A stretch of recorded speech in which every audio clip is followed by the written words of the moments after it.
Há novidades fresquinhas que podem estar a justificar a subida no dia de hoje, apesar da tendência nesta última semana foi efetivamente de correção. Também tenho novidades para vocês sobre Ethereum e vamos falar sobre o mercado tradicional e a relação também com o mundo das criptomoedas. Mas há ali coisas que estão a acontecer no mercado tradicional que vocês efetivamente precisam de saber. Meus amigos, vai valer a pena e vocês vão ver que já daqui a bocadinho tenho aqui uma surpresa boa para vocês.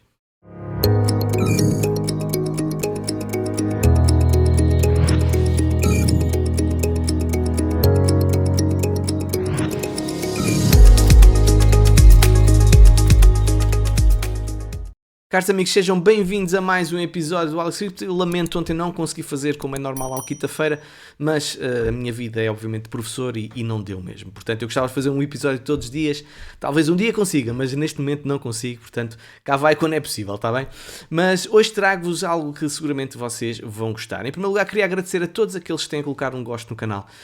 Rondamos ali acima dos 400 gostos por episódio, 500, chegámos mesmo aos 700, quase 800 gostos. E vocês nem imaginam o que isto ajuda no algoritmo do YouTube. É uma promoção que vocês fazem indiretamente e é aquilo que eu acho que é o agradecimento que vocês fazem ao trabalho que eu tenho. Portanto, é um canal pequenino, tem cerca de 12 mil e tal inscritos, mas as visualizações são significativas comparando até com outros canais que têm mais de 100 mil pessoas inscritas e nem sequer chegam às 2 mil visualizações. Portanto, nós andamos sempre acima ali das 2.500, 3.000, que efetivamente deixa-me bastante orgulhoso e acho que o mérito também é vosso que fazem esse trabalho aqui de promoção do canal. E como forma de agradecimento, esta conversa toda é exatamente por isto. Como forma de agradecimento, eu fui contactado pela CryptoFortex se eu estava interessado em fazer uma parceria com eles e oferecer algo à minha comunidade. Obviamente que eu fiquei interessado com isso e eu tenho aqui uma oferta, meus amigos, que ronda os 570 euros para um de vocês. Portanto, é o OneKey Classic, OneKey Touch, OneKey Tech e o OneKey Lite, portanto aqui o cartão deles também, e é da carteira, ou seja, o OneKey. A OneKey é das melhores carteiras que andam aí no mercado. Esta loja, o CryptoFortex, é a representante oficial da OneKey na Europa, que garante 2 anos de garantia e assistência em Portugal, bem como opções de pagamento em cripto. A qualidade das OneKey é subejamente conhecida, junto ao melhor da Ledger com o melhor da Trezor, ou seja, por exemplo, tem o código aberto, como outras coisas, como o DeFi, também é muito user-friendly, portanto é muito interessante. Portanto, um de vocês vai ganhar, não é isto, não é apenas uma coisa, é isto tudo, meus amigos, isto tudo. Porquê? Porque eu acho que segurança é essencial e vocês terem uma cold storage é fundamental para estarem neste mercado. E como é que vocês ganham isto, ok? É muito, muito simples. Eu vou deixar um link no final deste episódio, ok? Na parte de baixo, ok? Tens que ir ao YouTube na parte de baixo, na descrição, vou deixar um link e só tens que colocar um print de uma partilha que tu fizeste de um episódio Alex Crypto com uma frase promocional, uma coisa a dizer bem, não vão estar a dizer mal, como é óbvio, ok? Basta isso, para eu saber que tu estás também a ajudar aqui a comunidade a crescer, e tens que indicar o preço de Bitcoin em dólares no dia 31 de janeiro às 12 horas, certo? E depois só tens de colocar o teu nome do utilizador do Telegram e respectivo também e-mail para seres contactado caso sejas aquele que esteja mais próximo do valor de Bitcoin. Então, atenção, vamos às unidades, ok? Vamos supor 31.524 dólares, por uma coisa qualquer, certo? É só isto que vocês têm que fazer. Depois, para a semana, dia 1 de fevereiro ou dia 2 de fevereiro, vou anunciar qual é o vencedor. Meus amigos, são 570 euros, o equivalente a 570 euros em cold storage, portanto eu acho que é efetivamente uma grande mais-valia para vocês. Agradecimentos à CryptoFortex por estar a apoiar aqui o canal e também, se subscreverem um produto pela CryptoFortex, têm um desconto de 5%. Nada mal, certo? Também vou deixar o link na descrição deste episódio. Também lembrar, já vou-me calar com as promoções. Pessoal, não se esqueçam, tem até ao final do mês, até para a semana, para ganhar 10 dólares de uma forma gratuita. Só têm que depositar 100 dólares numa carteira Bybit e tem que ser o primeiro depósito, está bem? Ok, a primeira carteira aberta e primeiro depósito, certo? Bem, posto aqui as formalidades que eu acho que vocês gostaram desta vez, não é? Vamos então falar sobre o conteúdo, aqui o sumo aqui do episódio do Alex Crypto. Nós tivemos uma correção, estamos a ter uma correção, temos este pequeno bounce, mas eu no domingo vou falhar, sábado ou domingo, vou fazer um episódio só sobre análise técnica, hoje não vou falar sobre isso, mas nós estamos a ter uma retração muito comum a Bitcoin, fazer estas retrações mais ou menos de 20%, 25%, 22%. Não é uma retração que eu diga assim, e lá, isto impõe respeito. Eu acho que ainda não é uma retração desse tipo. Nós temos ainda o Fear Greed Index está a rondar ali a zona dos 46 a 50 pontos, portanto não é nada extraordinário. E eu continuo a manter a minha previsão. Que provavelmente vamos chegar ali à zona dos 32, 34 mil dólares, pelo menos é a zona em que eu vou estar mais interessado para colocar capital fresco no mundo das criptomoedas. Agora, o que é que pode estar a justificar esta pequena subida, esta pequena reação positiva que estamos a ter hoje? Ontem surgiu uma notícia a dizer que a pressão de venda do ETF da Bitcoin da Grayscale pode estar a chegar ao fim, segundo o banco do demónio, o JP Morgan, certo? E é verdade que de facto tem havido uma redução. Pronto, estima-se que cerca de 1,3 bilhões de dólares tenha sido recolocado do GBTC para os novos ETFs de Bitcoin, ou seja, é uma conversão e que efetivamente é positivo.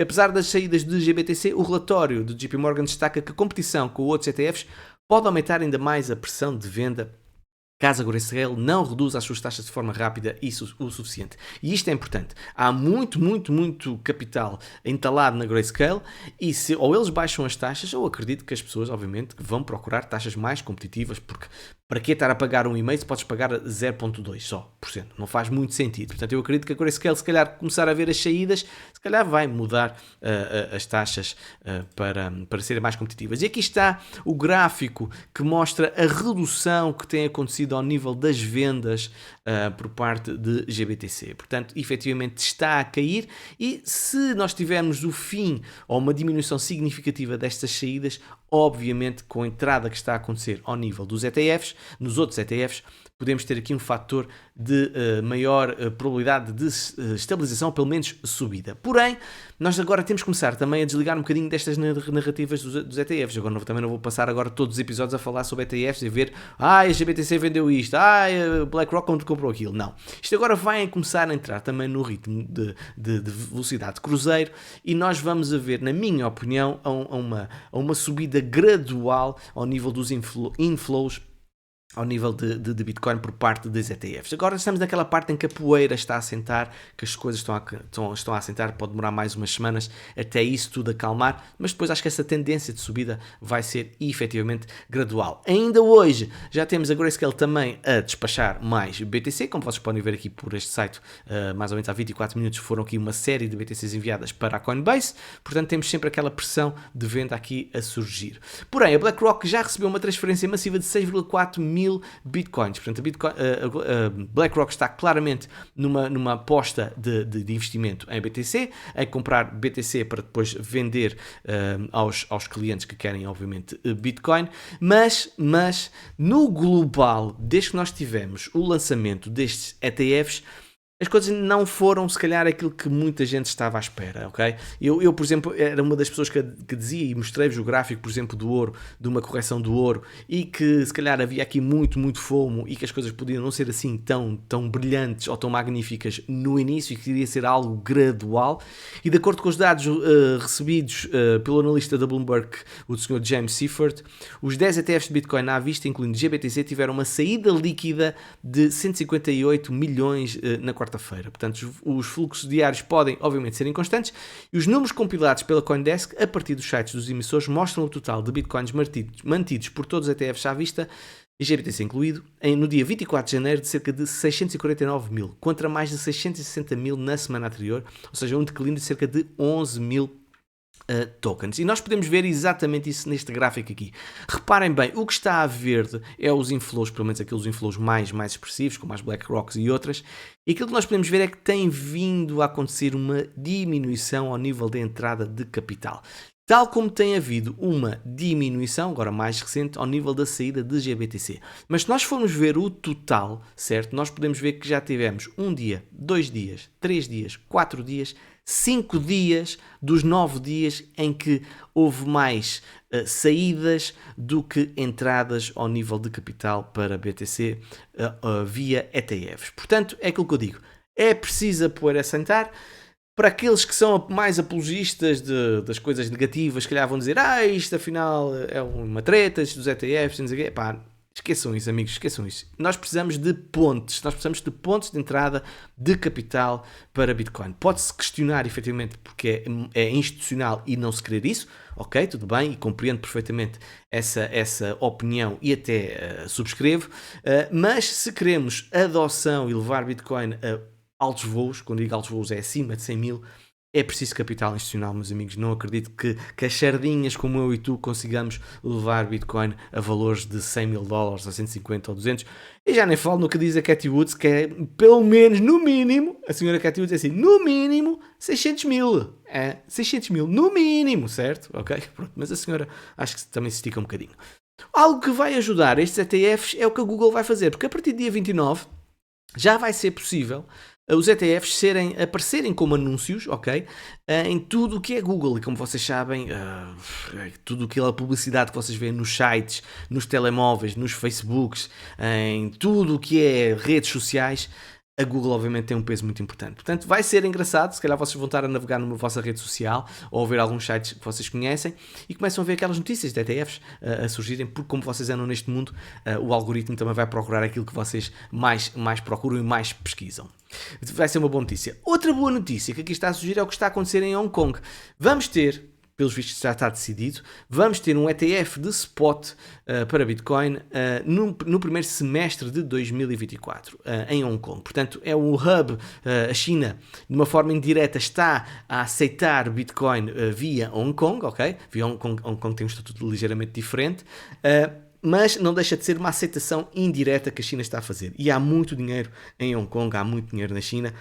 E é o que eu digo, é mais uma ponte que vai trazer capital fresco a BTC. É o que eu digo, temos que ver isto no longo prazo e não apenas numa questão de dias ou semanas. Vamos agora falar sobre Ethereum. Ethereum teve um adiamento, não vou dizer rejeição porque não foi rejeição. Portanto, houve um adiamento por parte da SEC.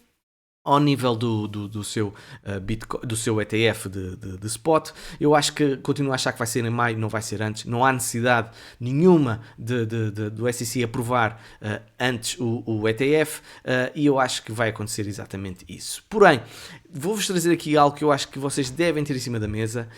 Ethereum está claramente deflacionário neste momento, meus amigos. Este gráfico, que já vem desde, se calhar, foi quando foi o merge, não é? Ali em 2022. Podemos ver numa fase inicial que ela mantinha uma inflação, Ethereum, o supply de Ethereum estava a subir, mas reparem, um pouco antes ali, fevereiro, mais ou menos fevereiro de 2023, reparem o que é que está a acontecer ao supply de Ethereum. É uma queda muito, muito expressiva e nós não estamos em bull market, daquele bull market que nós todos adoramos e ansiamos. Portanto, nós estamos naquela subida naquela primeira fase de subida interessante, mas nada que nos faça sorrir de manhã à noite, olhar para o portfólio e sempre fazer refresh, certo? Portanto, aquilo que está a acontecer em Ethereum é efetivamente muito, muito interessante e reparem bem o que é que pode acontecer se nós tivermos a aprovação de um ETF de Ethereum. Porque, por exemplo, nesta notícia que aqui está, eles falam mesmo que o único obstáculo para esta aprovação deste ETF até pode ser a falta de liquidez que a Ethereum tem. Assim como o tamanho e a escala de mercado era uma preocupação para o ETF de Bitcoin, quando era muito nova. Lembro que Bitcoin teve há 10 anos que anda a tentar um ETF e, de facto, quando ele é muito pequenino, não tem capacidade para receber uma injeção de capital muito significativa por parte do mercado tradicional. É como se fosse uma barragem que de repente rebenta e vem um monte de dinheiro de uma forma gradual, mais uma vez. Será ainda mais para Ethereum, cuja mudança para Proof of Staking restringiu ainda mais o fornecimento de Ethereum. Portanto, nós podemos estar perante um cenário tremendamente bullish para Ethereum nos próximos meses, nos próximos anos, quando tivermos a aprovação do ETF. Porque temos algo que é deflacionário, com pouca liquidez. Nós estamos a falar que Ethereum neste momento tem um market cap de 200 e tal bilhões de dólares. Bitcoin, se não estou enganado, ronda ali os 700 e tal bilhões de dólares. Portanto, 4 vezes menos do que Bitcoin.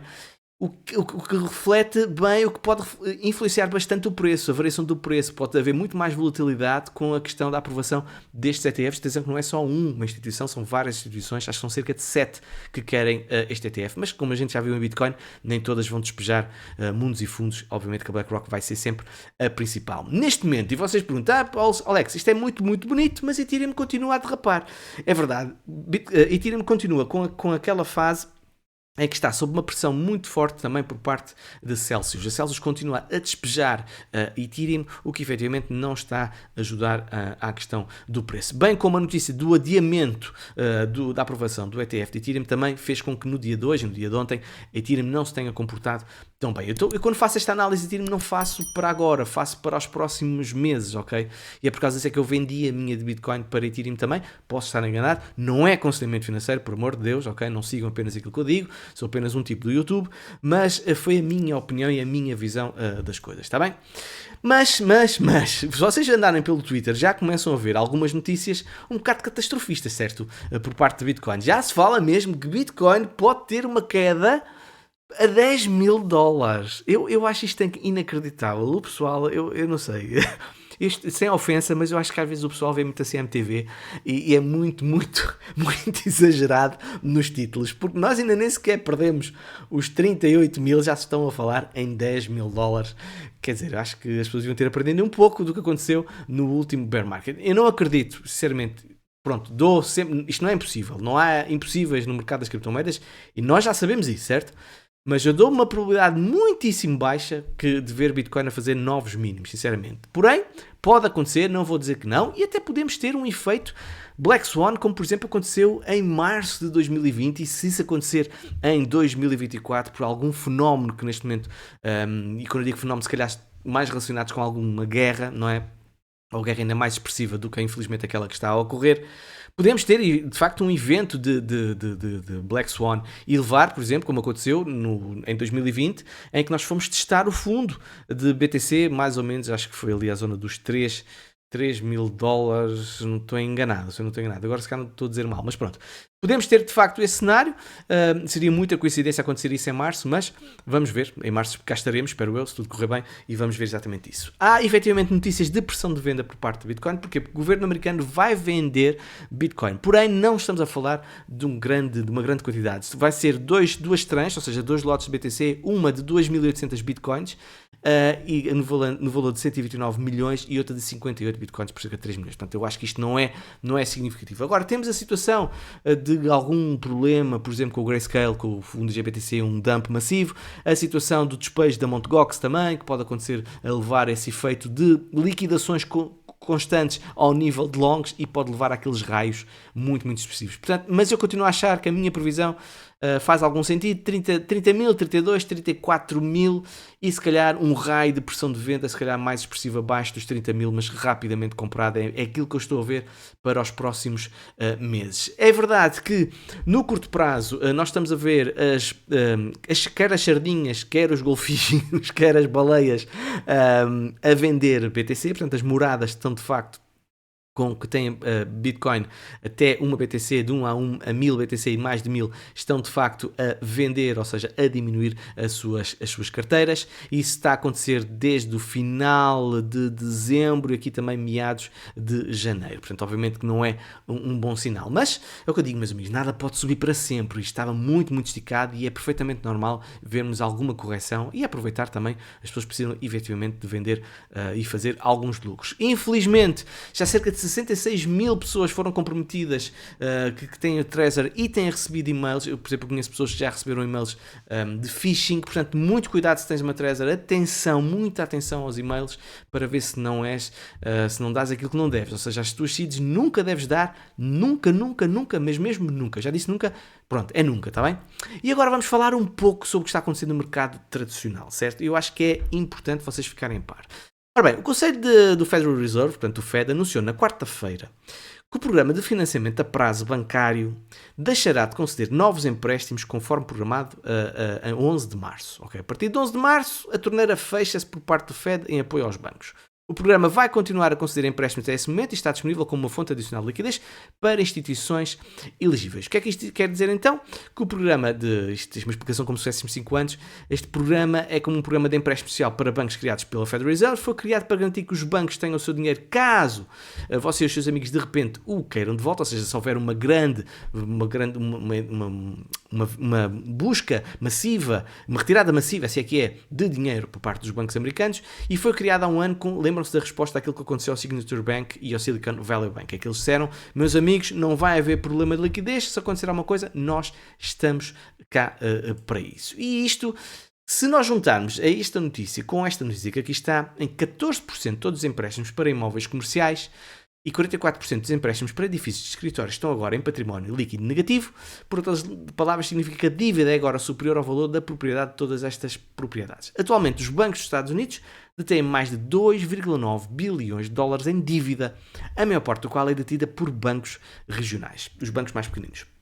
Os preços dos edifícios de escritórios caíram cerca de 40% em relação aos seus máximos e o imobiliário como um todo caiu mais de 20%. Okay?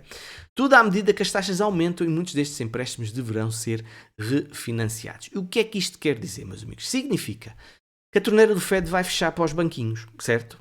E ou as taxas de juros começam a baixar ou os bancos vão começar a ter grandes problemas. E se os bancos tiverem grandes problemas, vai ser um problema, certo? Vai ser um problema para as pessoas, em primeiro lugar, porque se as pessoas quiserem levantar o seu dinheiro e eu começar a ver notícias dos bancos que estão em insolvência, pode haver essa procura enorme e, obviamente, as pessoas ficarem com essa situação. Eu acho que também vai ser um problema para o Joe Biden, porque eu acho que ele não vai querer um problema bancário em ano de eleições, certo? Mas vai ser efetivamente bom, infelizmente, de uma forma indireta, para Bitcoin, porque nós, quando tivemos aquela crise do Silicon Valley e outros, o que é que aconteceu? O Bitcoin subiu. Portanto, nós podemos ter exatamente isso. Portanto, eu acho que nos próximos tempos, pela pressão dos bancos, nós vamos ver uma diminuição das taxas de juros americanas. Agora, houve aqui dados que são efetivamente muito interessantes. Porquê? Porque o produto interno bruto americano caiu, é verdade, de 4,9% para 3,3%, mas a previsão era de 2%. Portanto, é uma subida muito expressiva para aquilo que estava previsto, certo? Além disso, a inflação, o Core PCE, que basicamente exclui alimentos e energia, baixou de 3,2 para 2,9 e a previsão era 3,0. É verdade que o Core, a nível mensal, ainda está no 0,2, foi exatamente aquilo que estava previsto, mas isto pode estar a indicar uma possível soft landing, ou chamado pouso suave, que o Fed andou a dizer durante muito tempo. Isto efetivamente são boas notícias. Nós queremos coisas boas para a economia, certo? Pelo menos nesta fase inicial, não estou a dizer daqui se calhar a uns meses, que a dívida americana que continua a aumentar como se não houvesse amanhã, mas efetivamente são boas notícias. E se eles conseguirem fazer isto, meus amigos, eu tiro-lhes o chapéu, porque fizeram um soft landing com a inflação como estava e as subidas de taxas de juros como houve, e neste momento o produto interno bruto americano estar a subir. Sim senhor, é mesmo boa notícia. Tivemos uma boa notícia, ou melhor, uma notícia não é boa notícia, uma notícia assim. Ao nível das taxas de juros da Europa, manteve tudo igual, portanto está nos 4,5%, e Christine Lagarde, pronto, pede alguma cautela, porém os investidores já estão a salivar na expectativa das descidas das taxas de juros por parte do BCE. Ela já vai falar que seria mais para o verão, mas há quem esteja a antecipar que pode ser efetivamente mais cedo. Portanto, ela enfatizou, Christine Lagarde enfatizou que enquanto o processo de desinflação estiver em curso, o BCE continua a empenhar numa abordagem dependente de dados e tomará decisões reunião em reunião. Ou seja, ela não está a abrir o jogo, está a ser politicamente correta, também não vai aqui a dizer algo que pode depois sair o tiro pela culatra. Portanto, acho que ela faz bem ter este tipo de discurso mais presente. Por parte nos Estados Unidos, ao nível da decisão por parte do Fed, prevê-se que no dia 31 que não haja qualquer alteração, tal como em março também nenhuma alteração, porém em maio uma descida das taxas de juros de uma forma efetivamente gradual. Isto antes era em março, que eles apontavam mais em março que fosse a descida e neste momento já passou para maio. E acho que isto efetivamente faz mais sentido. Agora, vamos trazer aqui Bitcoin aqui ao barulho, certo? O que está a acontecer com o mercado tradicional é máximos históricos. Ok? E não vocês vão ver um vídeo a seguir que é também bastante bullish ao que está a acontecer no mercado tradicional, que se calhar aponta para uma subida mais expressiva nos próximos tempos. O que é que Bitcoin? Porque é que Bitcoin neste momento não está a acompanhar o mercado tradicional? E eu acho que é bastante importante vocês olharem para este gráfico. Porquê? Isto é o gráfico de correlação entre o Nasdaq e Bitcoin desde 2016. E aquilo que nós podemos ver é que nós estamos em mínimos, que já aconteceu uma vez em 2023, mas a última vez que aconteceu isso foi mais ou menos ali em 2019. E nós queremos ver exatamente isso. Nós queremos ver uma Bitcoin a ter uma vida própria e é muito importante que isso aconteça. E reparem bem, há fatores que mostram esta dissociação, que é a ascensão de investidores institucionais no mercado criptográfico levou a um conjunto mais diversificado de participantes e a uma gama mais ampla de estratégias de investimento. Consequentemente, isso poderá reduzir a dependência dos sinais tradicionais do mercado como impulsionadores dos movimentos de preços do Bitcoin. Eu leio isto e ouço assim, blá, blá, blá, blá, blá, blá, blá, blá, blá. Aquilo, na minha opinião, está a fazer com que haja um decoupling é, por isso, somente isto. Bitcoin está-se a borrifar para aquilo que está a acontecer no mercado tradicional e está a seguir o seu ciclo. Ponto final, parágrafo, ok? E nesta altura, Bitcoin o que é que costuma fazer? Costuma abrandar, costuma corrigir, até costuma ter uma retração mais profunda ali por volta do halving. E depois do halving costuma arrancar como se não houvesse amanhã. Portanto, até prova em contrário, eu tenho dito isto, disse isto no bear market, disse isto em 2023, digo isto em 2024. Bitcoin está apenas e só a seguir o seu ciclo e os outros têm a sua vida e Bitcoin tem a sua vida, ok? Efetivamente que eu não sou estúpido, não sou ceguinho e não digo que as coisas não afetam umas às outras, uma à outra, mas os dados estão assim, efetivamente a dar alguma razão a esta ideia que Bitcoin começa a afastar-se da narrativa do mercado tradicional. Falando também do mercado tradicional, uma boa notícia, porquê? No banco inglês, o CBOE, está... o banco inglês, peço desculpa. O BOC, que é o Banco Central Chinês, a China não está muito bem, atenção, a China está com algumas dificuldades e está neste momento a injetar liquidez no mercado, está a imprimir dinheiro. E nós podemos ver isto na China, se calhar durante os próximos tempos, repetindo até aquilo que os Estados Unidos fizeram durante, evidentemente, muitos anos, mas a China não era normal fazer isto. Mas se calhar vai começar a ter que fazer isto. E isto, obviamente, ainda por cima com a aprovação do ETF de Bitcoin em spot em Hong Kong, pode efetivamente ajudar BTC a subir, mesmo que seja de uma forma indireta, obviamente, ok? Outra notícia por parte dos ingleses. Bitcoin passa por fase de design, mas a decisão final está ainda a aguardar. E o que é isto? É a CBDC inglesa da Libra Digital, a chamada Bitcoin. Epá, eu sei que é British, ok? Mas eu quando li isto a primeira vez, assim, Bitcoin, eu até pensei que tinha lido mal, eu li mal, não é? Eu assim, mas Bitcoin, ou seja, há ali uma associação, obviamente desculpável pelo nome da Great Britain, não é? Mas não deixa de ser curioso. Porém, CBDCs, meus amigos, eu acho que é algo que nós devemos lutar com todas as unhas, com todos os dedos, com todas as forças, peço desculpa.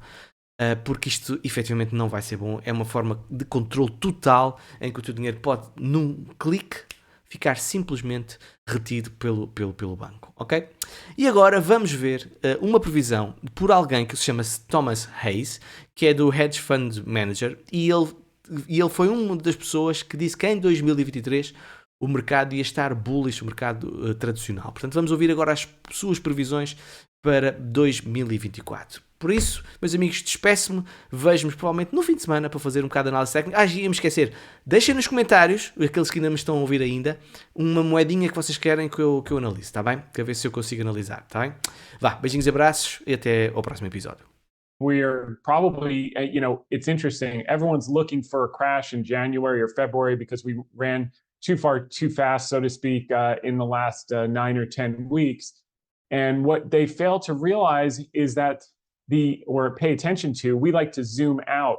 The market has made zero gains in the last 2 years. So we had the big rally off the COVID lows into 2021. But since late 2021, we're now going on over 2 years of 0% gains. So as is normal, and we've seen since 2009, 4 other times where you have these, year and a half, 2-year consolidations with no gains are followed by consistently by rallies of 1.5 to 2 years. And I think that's probably where we are now. That doesn't mean we can't get some chop in the early part of the year, but I think we're actually going to bust out and make new highs before we see some weakness in probably late February through kind of the March period